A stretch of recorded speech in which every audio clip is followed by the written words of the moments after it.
Hello and welcome to Finding Stories in Everyday Moments. I'm Sadaf and I'll be your trainer for this section. So, what are stories? It's, stories are everywhere. Um, they could be little conversations that you have with people who might be at a live well session, for example, someone who might be at a befriending session, but has really interesting stories of life in the 60s. It could be someone who was a war veteran or someone who traveled to the UK from a completely different place and context and has interesting stories of what childhood was like for them.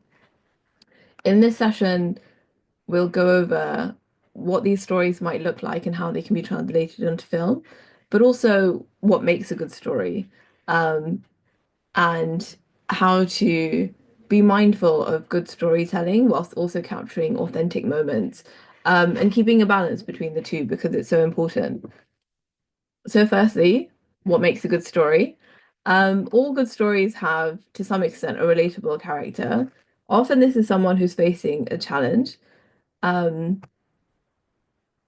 they're always a person that your audience can connect with. So, for example, in fundraising, sometimes that's the beneficiary, someone whose life has been changed by your work. The more relatable they are, the more powerful the connection. There's also a degree of emotional depth, a struggle or obstacle to overcome. Emotion is what makes a story memorable. People don't just donate because of statistics, and we know this. They donate because they feel something. And we can think of all the good fundraising campaigns that we have, for example, Stand Up to Cancer, Comic Relief, all of these, even the big nights, the the show of them, they all have good, robust case studies, people whose story you resonate with, things that pull on the heartstrings, people that you want, people who've gone through a challenge, and through listening to their stories, you as the audience want to take action to support them. And they also have a clear journey. So a transformation or success because of your charity's work or the work that you do through Live Well. Stories are often about change. It could be, for example, how the city that you live in has changed. It could be about the change that you've gone through as a person, the change that you've inspired. But there's always some form of transformation. We need to show how support makes a real difference. And there's often a call to action, but particularly in charity stories or stories that convey impact, you inspire someone else to do something as part of your work. If it's fundraising, for example, you'd inspire a donor to take action. If it's an awareness raising video, you can inspire people to take part.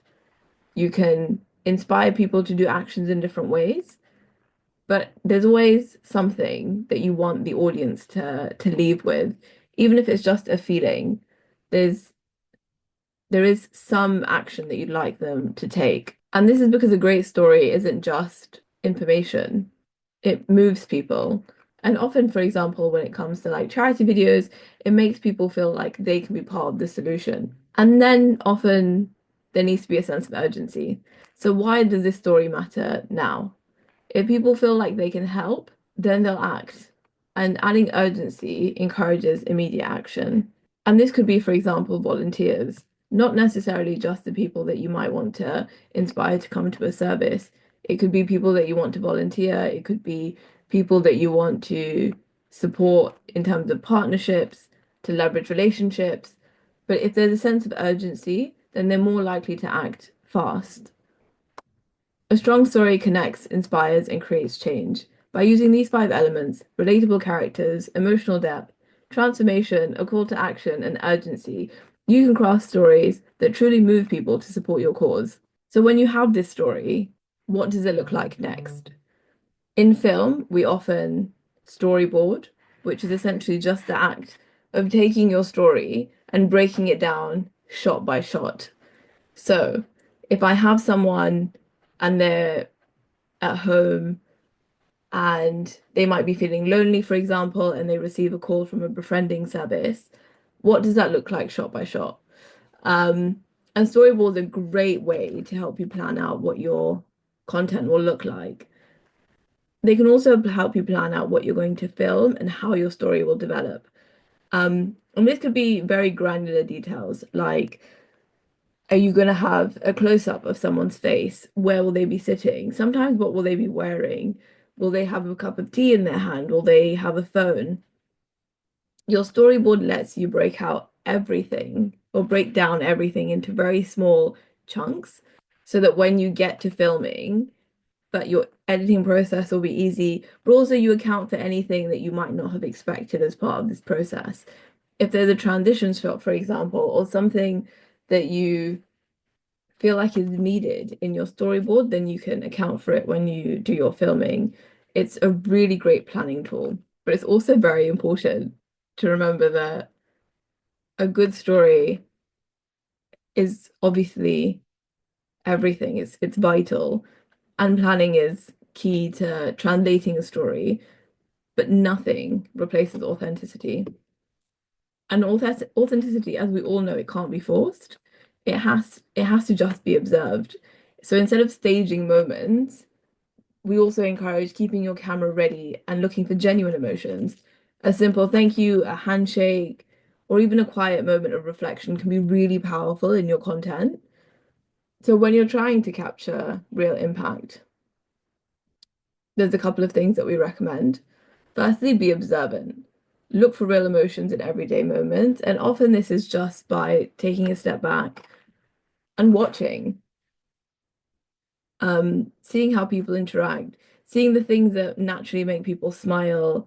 If you're in a location, for example, what is it that inspires people? What is it that inspires an emotion from your audience? And then avoid over directing. Let people act naturally. Obviously, to some extent, if you're trying to convey a particular emotion or you want people to sit in a particular layout, for example, or at a particular table, that's fine. But also let them exist in the space. And sometimes it could be just getting the people that you're getting your contributors, asking them to sit down, maybe leaving them for a couple of minutes, so they can settle in if they're chatting with people, if there's more than one person in the shot, because that's quite nice interactions. And if you choose to film that, then it can be supplementary content used later, which is something that we'll touch on in the filming video. And also, just as I said, capture interactions. So embrace the spontaneity of human interaction and not just pose shots. These things are the magic of a good film, the kind of improvised scenes, and even main kind of large film and blockbusters do this, where some characters are very good at improvising their scenes and their content, and that adds an authenticity that wouldn't have been possible otherwise. So what does this look like in action? We've thrown a lot of information at you. So I'm going to show you an example of a very short example of what this looks like in a narrative arc. When we got George's diagnosis, it was basically there's a diagnosis, that's it. Like, nobody tells you about support that's there or activities or things that are there for like you and your child. George can be up at like 3 in the morning and he's just all go. Space is limited for what we can do with him. George's way of communication is making noises and being quite loud, and you'll be surprised at how many people don't really take to that or understand that. So it makes you feel quite limited to when you're going places or feel like everyone's constantly watching. And it's not very nice, it's quite horrible sometimes. Where are we? He's like, I just seen the yellow sign.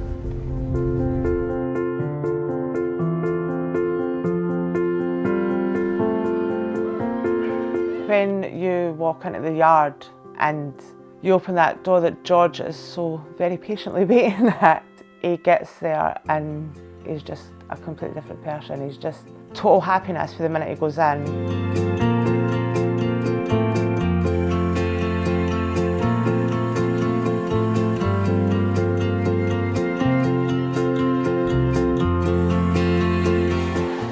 help but smile. How you feel inside when you actually see how happy he is, and when you can hear him just running crazy and like the smile on his face, and you can actually like hear the happiness in him.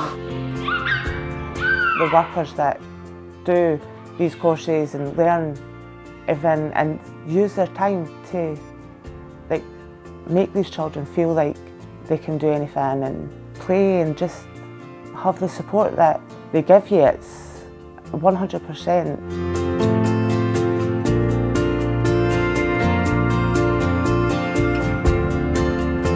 From the second he goes in there, he knows where he is. He feels at home really, because he gets to be how he is in here. He doesn't need to sort of change who he is.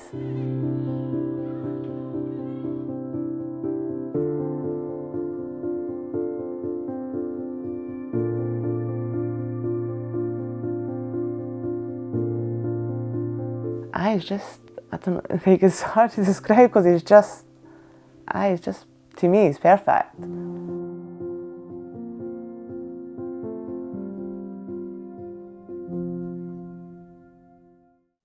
So in this example, we hear from George's mum, who tells us about his experiences, how he is a very energetic child, but she often feels that she needs to entertain him, and she struggles with that. She struggles with how people perceive him, the negative emotions that he sometimes is subjected to in terms of how other people interact with him. And you can see this in the shots. So George and his mum are both very relatable and very likable.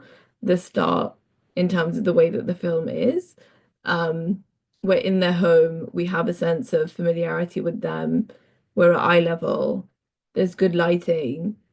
The colors are quite muted in the start, which is an interesting way to contrast the joy that George feels when he's at the yard, the bright yellow.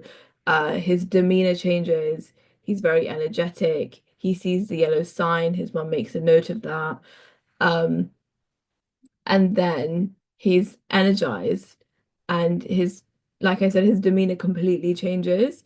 So that in and of itself, even though it's we only showed a couple of seconds of that, you can see how the story is set up in the narrative arc. So it's almost like a bell curve. So it starts off quite low, and then it becomes quite positive, and then you see the impact of the organization's work, um, which makes a good story, and it's one that you can resonate with in terms of the audience. So now we've had a very quick overview of what makes a good story. It's worthwhile to maybe think about what the next story is that you'll tell. So we invite you to think about what a good story means to you, because it does mean slightly different things to different people, even though there's a good set of a couple of things that you should always have. There's still different preferences that we all have. So what does a good story mean to you? And then identify some stories in your daily life. It could be, for example, when you go to a session that you're at, like a live well session, you can think about if there's any good stories with the people that you interact with. Then once you've captured them, think about how they could be captured on film. And one thing it's also really important to note is often people don't think that their stories are worth being told. And that can be for various reasons. Some people don't have confidence, some people might struggle with thinking that their stories are relevant or might be important. But those are often the stories that need to be told. So when you think about a story, even if you're a bit hesitant on whether you think it will be a good story, just write it down, have a list of them, maybe share them with a friend or another colleague, get a sense of what they think, and then once you have that, you have your ideas, you can head to your storyboard and start drafting what they might look like. Thank you so much for participating in this section. And as I said, it's really important to think about what makes a good story, what resonates with your audiences, capturing authentic moments, but also practice. We're not going to get everything the first time. Um, and it's important to try a couple of times, see what works well for you, and continue on.